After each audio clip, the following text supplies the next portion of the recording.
দেওর তো বাড়িতে আছে, তোমাকে গাড়ি করে ছেড়ে দেবে। আরে দেখো না, ঝুমা বৌদি একটুখানি ছেড়ে দিতে বলছে, তোমার গাড়িতে করে একটু ছেড়ে দাও। না, আমার তো গাড়িটা খারাপ, আমি যেতে পারবো না। এ বাবা, অন্য কোনো বন্ধুর থেকে নিয়ে একটু ছেড়ে দাও না।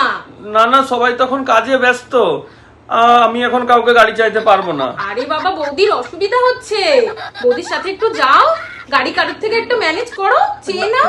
না না, আমার তো পেটটা খারাপ, আমি কি করে যাব বলো? ওহো, তাহলে একটুখানি বাসে করে হলেও বৌদির সাথে যাও, ছেড়ে দিয়ে এসো বৌদিকে। না না, আমার হবে না, আমি উঠতেই পারছি না বিছানা থেকে, আমি যেতে পারবো না। আরে বৌদি, শুনছো তো যে ও যেতে পারবে না গো। আচ্ছা ঠিক আছে ঠিক আছে, হ্যাঁ। কোথায় যাবে? কোথায় যাবে? কোথাও যাবো না, ঝুমা বৌদির সাথে যাবে? যাবে না, ছাড়তে যাবে? কোথাও যাবো না, ঘরেই থাকবো।